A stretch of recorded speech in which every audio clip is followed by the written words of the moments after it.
2008. What a strange year. Spotify was launched, Elon Musk was quietly beginning to conquer space, sports happened, and the whole world economy crashed and caused financial disaster for years to come. Pretty much the definition of a mixed bag then. However, what wasn't a mixed bag was Doctor Who in 2008. 2 full series of spin-offs, Doctor Who Confidential, and more importantly, Doctor Who Series 4, were all airing in 1 year, making it possibly the most dominant year the show has ever had since it was revived. So many people love Series 4 of Doctor Who, and for good reason. It had a very solid cast and selection of scripts, along with making great advances with experimental narratives and improving the tone and visual style of the show.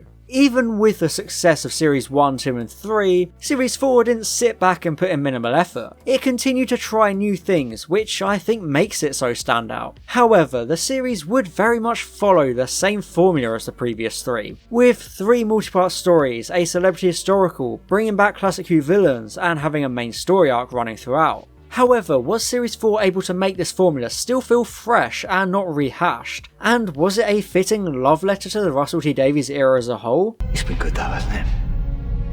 All of us. All of it. Everything we did.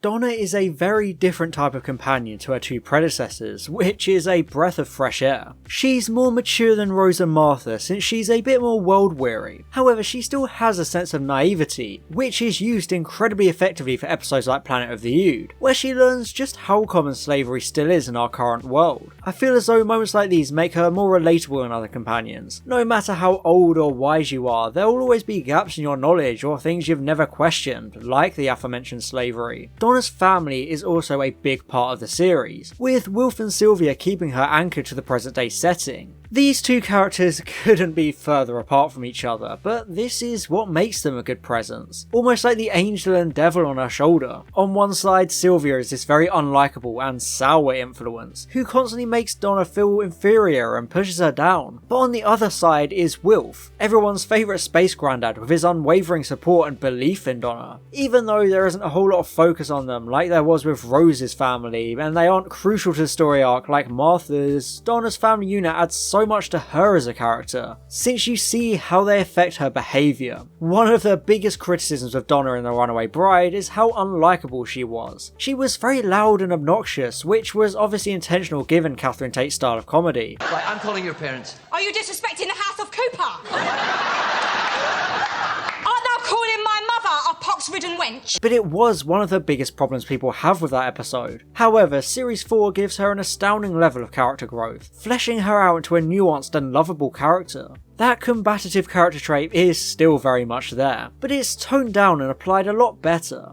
Have you got that, G.I. Jane? The best part about Donna though is the compassionate side we get to see now she's a proper companion. Catherine Tate's portrayal of the character shows her immense talent at dramatic acting, with those standout episodes like Planet of the Ood and Turn Left giving this side a spotlight, with the actor absolutely killing it with Donna's more sensitive side. You end up connecting with her on an entirely new level, which I really appreciate. Donna Noble, you're the most important woman in the whole of creation. All of this development is a core arc of the series because as a viewer we get to watch her blossom into such a rounded character. She gains a lot of confidence in herself and her own abilities. All these adventures prove she's capable of so much more, even though she doesn't notice it herself. Take Faiza Pompey for example. She's so traumatised by the situation yet manages to convince the Doctor to save Caecilius, breaking his own rules because she reminds him of the human effect, him being so absorbed with his time travelling strict morals. Then you get episodes like Turn Left where her character development is put into a microcosm, going on this introspective journey from bitter and confrontational to a true hero, ready to sacrifice herself to save the world. Donna is perfectly written throughout the series, although I don't really like the Dr. Donna thing making this all her destiny, since it kind of undermines her development. Instead of her gradually turning into this hero, it just ends up as a predetermined fate, which rubs me the wrong way. Even so, her departure is wonderfully executed and always brings a tear to the eye. After going through this incredible growth and development, her sense of identity is ripped away from her so brutally and unfairly, which really hits home when you see her revert to her old self. All these wonderful wonderful adventures never having happened to her. It's a testament to how well her character was developed that tearing it all down is so powerful and acceptable. It could have been a cop-out, but it fits so well as a tragedy, worse than a character death by a country mile, especially after how well she and the Doctor benefited each other as people.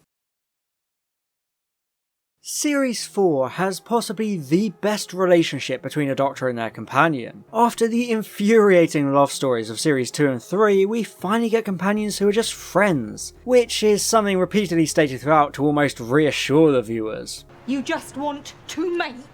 I just want a mate. You're not mating with me, sunshine. This was definitely the right way to go because there's no awkward sexual tension or a will they won't they. It's just two best friends tumbling through the universe together and having a great time. Even with the dark atmosphere of some of the stories, sometimes it feels like they're just enjoying themselves, always finding time for a one-liner or snarky remark even in the face of death. There's even Unicorn and the Wasp, a story constructed almost entirely to give them plenty of comedic moments. He's just struck again. Snatched Lady Babington's pearls right from under her nose.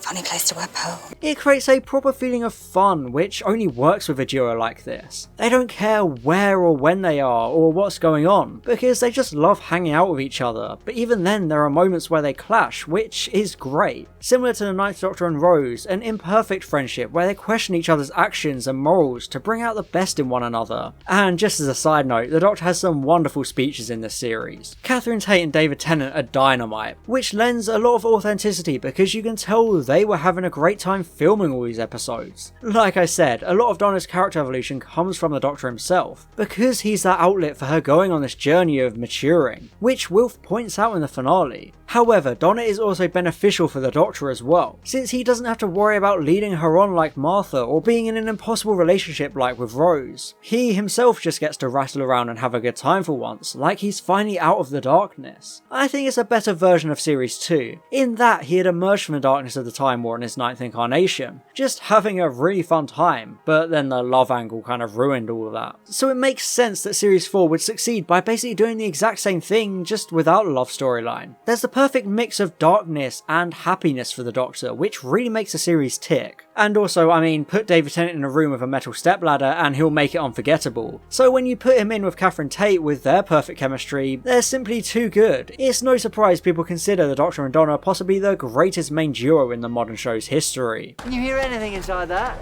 Pardon? But what is a companion without the Doctor to lead them in their adventures? David Tennant's 10th Doctor has always been an incredible incarnation in my opinion. I find that you can chart his development from Christmas Invasion to Journey's End, going from such an optimistic and fresh-faced man to a grizzled, broken veteran after everything he's put through, eventually having to sadly watch as all his friends move on without him. However, even after all this loss and seeing all these deaths, he rarely shows it, constantly maintaining a cocky and chipper exterior even when he's losing it all. The 10th Doctor in Series 4 is possibly the closest to an action hero the modern incarnations have ever been. He gallivants around, performing daring feats and giving all these grand speeches, which sometimes even scare the monsters away. I'm the Doctor, and you're in the biggest library in the universe. Look me up.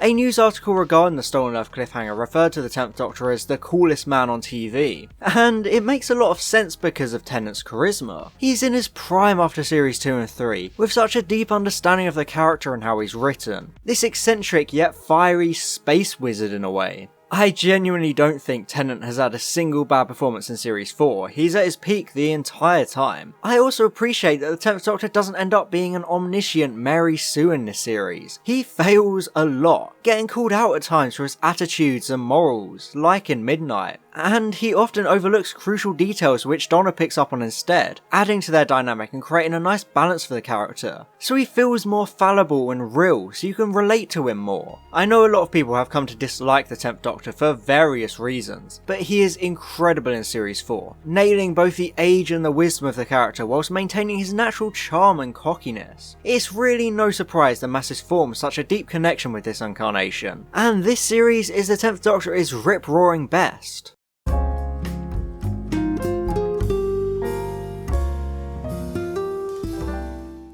As with the previous 3 series, Series 4 has a big overarching plotline. However, compared to those 3, this one has a lot more moving parts. Series 1 and 2 just had the Bad Wolf and Torchwood memes. Series 3 had the Mr. Saxon name cropping up and the shady people manipulating Francine against the Doctor. Series 4 on the other hand decides to have a lot of different plot threads all running alongside. You get Rose cropping up here and there with ethereal cameos, bees disappearing, and planets mysteriously being lost in time and space. There's so much to juggle, and I think that shows because at times the plot arc is a bit too subtle. It only really comes together right near the end, although I do like that an entire episode is dedicated purely to paying off Rose's appearances. However, the missing planets and bees are only offhandedly mentioned in 3 episodes each. You don't really pick up on them nearly as much as you do with the other 3 arcs. This is both a blessing and a curse. It's great for that freedom of not needing to shoehorn in constant references, and its subtlety means the payoff feels rewarding, because you go, oh right, that's what all that was about, rather than waiting the whole series for it to be relevant and get paid off. It's a refreshing change of pace, but I do feel like there could have been just a bit more of a balance. Maybe having the Sontarans trying to invade Earth because they lost their cloning planet, or tying the Vesperform back into the whole bee thing a bit more. It's a good overall storyline that pays off in the finale with all the planets being used for the reality bomb, but it doesn't quite have the same punch as the previous ones in my opinion. Not that it makes it bad, but it just doesn't make it as good of a story arc as those.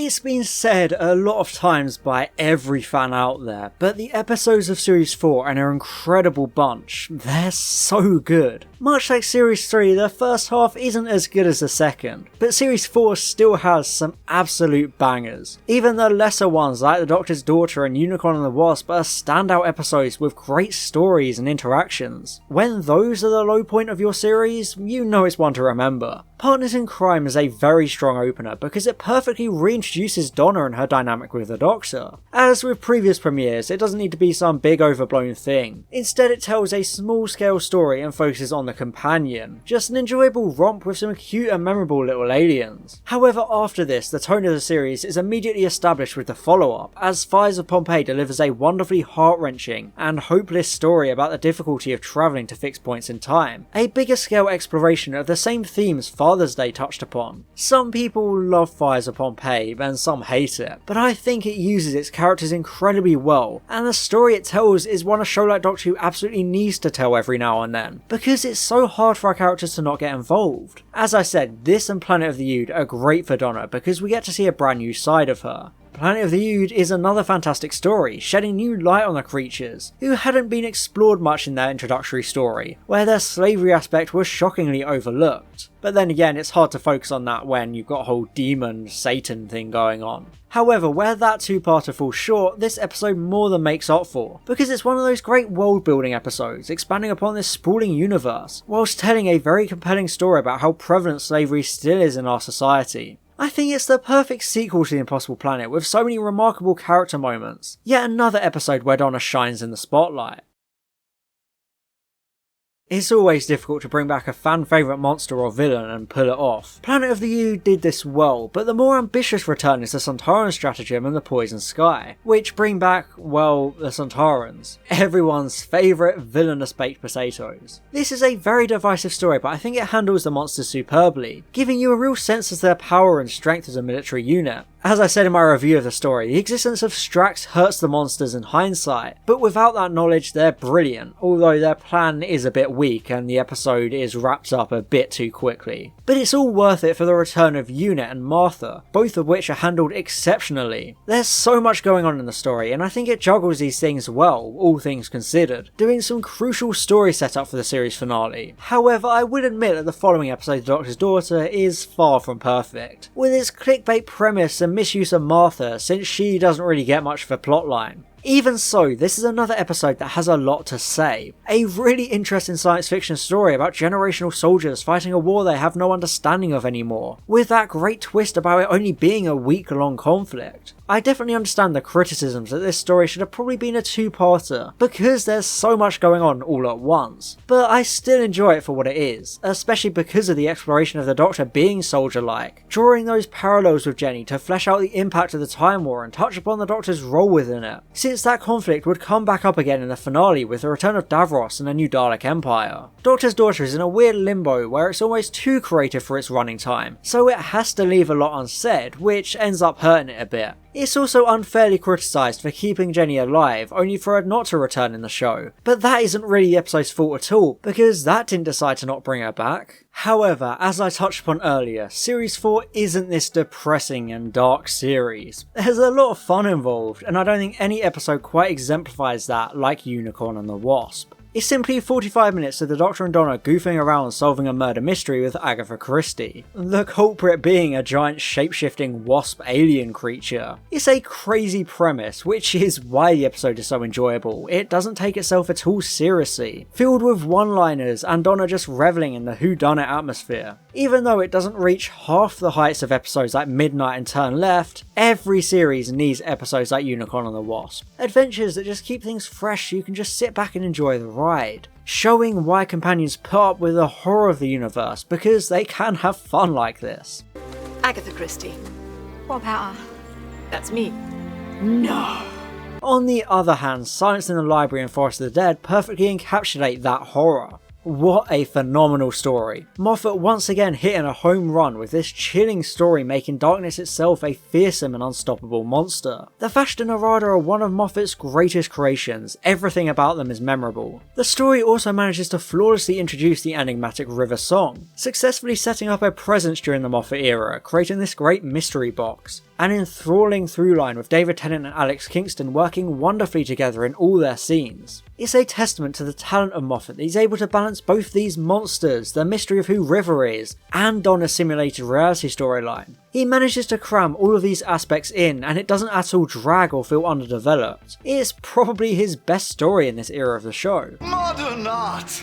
And speaking of the best story, Midnight is hands down the best episode of Series 4 without a shadow of a doubt. Such a thrilling and oppressive episode where the Doctor doesn't win. He even almost dies. For a bottle episode with a very short turnaround, Midnight is mind-blowingly good. All the performances are perfect. The music and the direction combine to add this very claustrophobic feeling to everything. It's the sparkling diamond of the Russell T Davies era, an immensely scary episode which doesn't fall into generic horror themes, instead managing to nail the fear of the unknown and our own species, with both the Midnight entity and the human passengers terrifying presences. It's also a great exploration of how flawed the Doctor's own approach is. He almost gets killed because of his enjoyment of the situation, something we've never really seen before, so it's a really good way to explore that aspect of his character. However, even with the quality of Midnight, its companion episode Turn Left still manages to shine and stand out for its own reasons. A gripping exploration of a universe without the Doctor, this daunting spiral into dystopian chaos. It's hard to properly communicate the power of the butterfly effect, but Turn Left does so extremely well, and Catherine Tate is incredible as Donna experiences this crushing journey. It's a fabulous use of alternate realities and serves as a strong vehicle for the return of Rose, even though Billie Piper's new teeth make her performance a bit weird. Turn Left is a good pre-finale episode because it gets that Rose baggage out of the way, explaining her cameos and justifying her existence because she's jumping through realities. The threat in the finale is that dangerous. For an episode without the Doctor, it does so much setup for those final two episodes, even though you don't even really notice, like how it subtly reminds you of the two spin-off crews who would appear in that two-parter.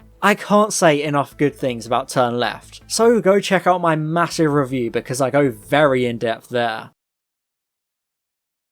When you talk to Doctor Who fans, they'll often praise the run of episodes beginning with Silence in the Library and ending with Stolen Earth, conveniently ignoring Journey's End because it has a very bad reputation. I can't think of many Doctor Who finales that have such polarising receptions as this two-parter, because one half is beloved and the other shunned. The Stolen Earth is an incredible episode that does basically everything perfectly. It reintroduces a bunch of characters, pays off two arcs of the series, and makes the Daleks an incredible force of nature, possibly the most intimidating they've ever been in the modern run of the show. All of this then leads up to the most shocking cliffhanger cliffhanger of all time as the Doctor begins to regenerate. But yeah, Journey's End doesn't come close to this quality. Davros is wasted, just a cackling villain. None of the supporting characters do anything of note, and the day is saved with a simple flick of a switch. I'm not surprised fans have always felt shortchanged by the second episode, because it can feel a bit insulting. That being said, it still does a lot of things well, since you can commend it almost for the sheer scope of it all. The journey is still fun to experience. The Meta-Crisis Doctor could be a whole video on its own, but it's an interesting wrinkle to the story, showing the darker side of the main character and leading to that brilliant departure of Donna, where she's forced to lose her entire identity in such a tragic scene. Basically everything except 3 scenes in Journey's End is good. The first few minutes, where nothing from the cliffhanger has any consequence, the resolution where Donna fixes everything by flicking some switches, and lastly Rose getting to snog her own human doctor. Apart from those 3, albeit important scenes, Journey's End is still a satisfying, enjoyable ending to the series and the Davies era as a whole. But then again, this channel is just a Davies circle jerk, so what do I know?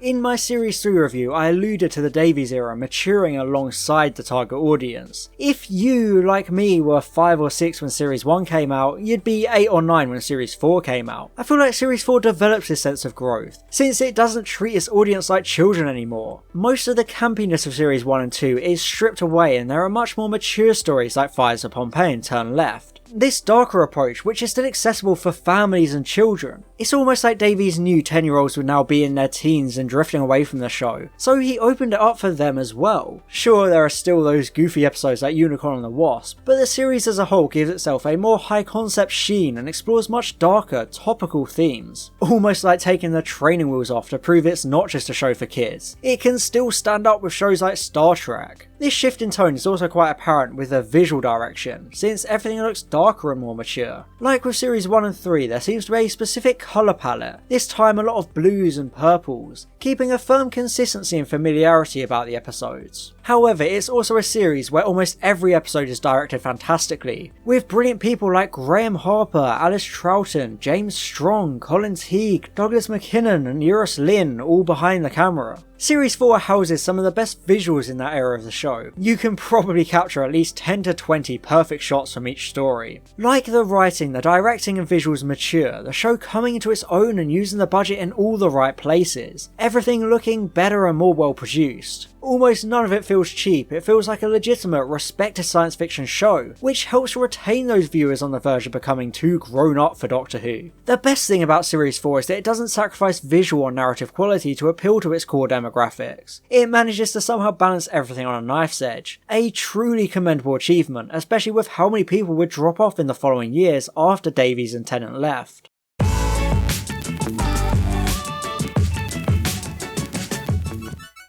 Another brilliant aspect about the production quality of Series 4 is the music. You all know how much I love Murray Gold's Doctor Who score, and Series 4 is gold in his absolute prime. In my Series 3 review, I boldly claimed that it has a better soundtrack. But the more I think about it, the harder it is to pick between Series 3 and 4. Series 4 has absolutely stellar tracks like Greatest Story Never Told, Dark and Endless Dalek Night, The Doctor's Theme, Series 4, Life Among the Distant Stars, Midnight, Davros, Turn Left. Hell, I even love Hanging on the Tablophone, it's such a fun track. It's just a magnificent soundtrack. Even the constant reuse of all the strange creatures and the Doctor Forever doesn't get old or annoying like I Am the Doctor did. All of the pieces of music perfectly fit the mood of the scenes they're used in. From action to drama, it all builds such a great atmosphere and makes the ride so enjoyable. Scenes like the Dalek invasion are almost made by the music. They wouldn't be nearly as impactful or memorable without the score accompanying it. Somehow Gold always manages to compose the best piece for every important moment. And it really shows with how they're talked about and praised all these years later. As I said, I've always been a fan of his work, but he had definitely hit a stride by this point, because almost the entire soundtrack is a knockout. I keep thinking of new tracks I love, like Song of Freedom or A Dazzling End. The music is just that final cherry on top, making the series the staggering force of nature it is. And now that I think about it, yeah, the Series 4 soundtrack is better than Series 3.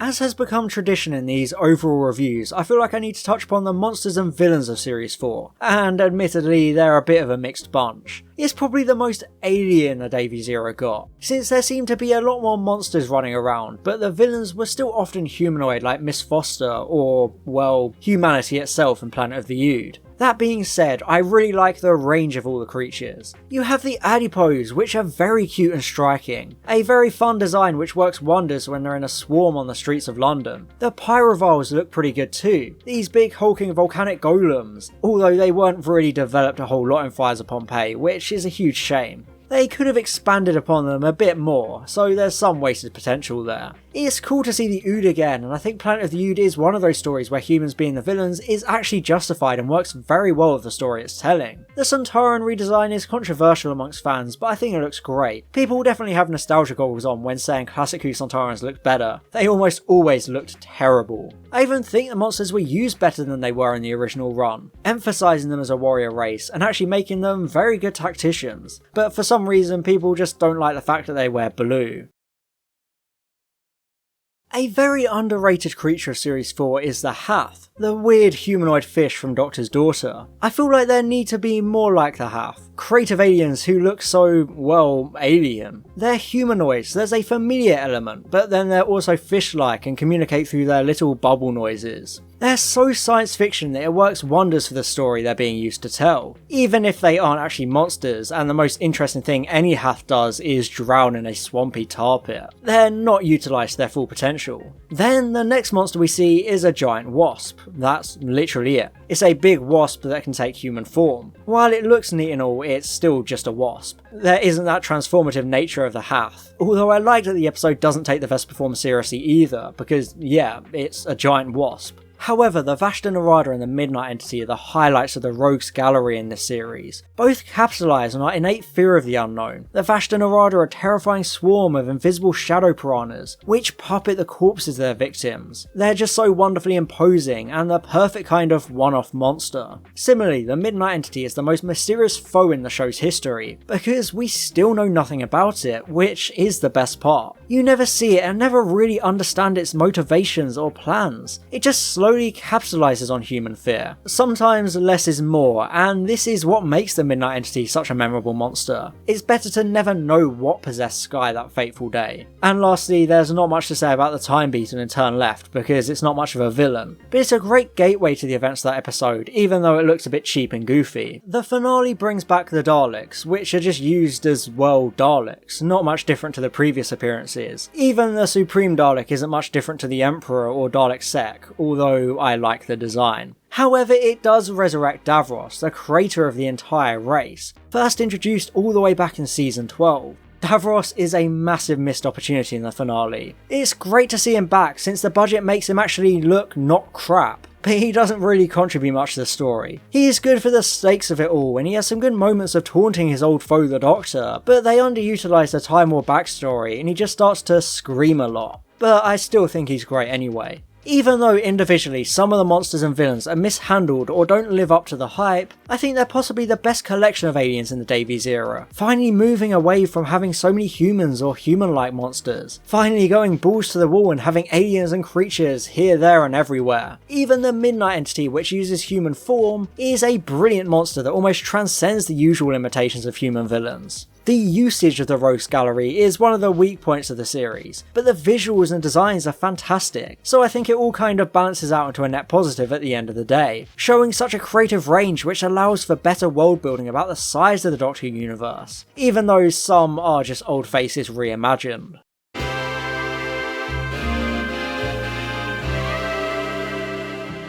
Lastly, Series 4 and 2008 was yet another landmark period of modern Doctor Who, because the show was at its peak popularity, even though the era was coming to a close. It was without a doubt the year with the most Doctor Who on television since the show returned. Between January and April you had Torchwood Series 2, then Doctor Who Series 4 picked up and went until July, before Sarah Jane Adventures closed out the year from September to December. There was a near constant flow of Doctor Who and the media interest was unparalleled. I can't remember a time where Doctor Who was more popular than in 2008. You simply couldn't escape it. David Tennant was in his stride on screen, the writers were turning over incredible scripts. Everyone had found their groove in Series 3 and they built upon that in Series 4, innovating and experimenting even further than they ever had. It is truly a culmination of all of Davies' hard work and vision bringing the show back. Yet, as I said, it's the end of an era. Sure, you had the specials the following year, but Series 4 is one big farewell to the Russell T Davies era, especially the finale. He knew he was going to be handing the show over to Moffat, so he wanted to wrap up his time in charge. When you really step back and look, Series 4 is a love letter to the Davies era. It reuses the same format as the other three, but it's essentially a victory lap,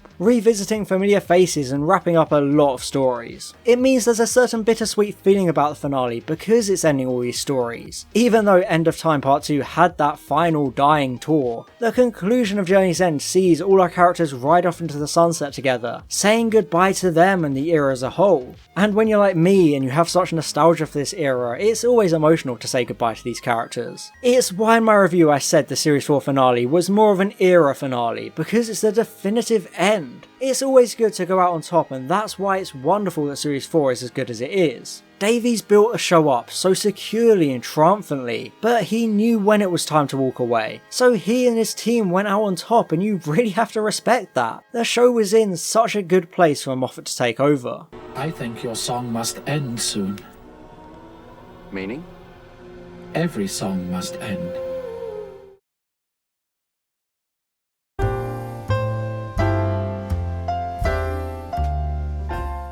Series 4 is the gold standard of Doctor Who. It's not even a hot take, it's pretty much general consensus at this point. Everything comes together perfectly from both behind and in front of the camera. It's such an entertaining set of episodes you can't help but enjoy. Like the other Davies series, it captures this eclectic blend of old and new, balancing the return of old monsters and the introduction of new creative ones, finding new ways to terrify kids across the world. The series is narratively and visually stunning. All the settings are realised so well, whether that be through the sets or the visual effects. You always end up feeling like they're actually there. The series also has one of the best soundtracks to grace Doctor Who as a show. I don't think any of you will be surprised that I'm placing Series 4 at an S rank on the New Who tier list. It's this exceptional combination of pulpy sci-fi action and thought-provoking human drama, balancing so much all at once, managing to have both an epic, ambitious scale, whilst maintaining a sweet and emotional core with so many unforgettable characters. To me, Series 4 simply is Doctor Who. It's the definitive series to sum up why I love this show so much. It tells incredible narratives filled with loss and struggle, but never loses its sense of humour. It keeps that sense of fun and imagination, so it's always an enjoyable watch, never losing itself in its darkness, but still giving that gratification for viewers who want just a little bit more depth from the show, since it explores those mature themes along with challenging our characters. Sure, nostalgia plays a big part in my love for this series, but it still holds up on rewatches all these years later. David Tennant and Catherine Tate are the best leading duo with their dynamic chemistry. The story arcs are a bit too tangled, but they don't at all detract from the series as a whole, because it comes together well at the end. There are few series as important as Series 4, especially with the two spin-off shows airing that same year. It's the undisputed peak of Doctor Who both in quality and dominance on the TV landscape. The journey through Series 4 is paced and presented incredibly well, the best mix of episodes with possibly the strongest run of episodes the show has ever seen. I could probably go on about Series 4 until the end of the universe, which I think is reflected with how long my reviews became. There was just so much to talk about. But if Series 4 was the perfect send-off to the Russell T Davies era, how would the dedicated 2009 specials fare at actually concluding its time on the show? And I'd just like to give a very special thank you to my gold level patrons: Alex Marston, Calvin, Daniel Shillito, Franz Horn aka Line Vortex, John, Ross, Stephanie Evan Miller and William Jewell. Thank you so much for your support.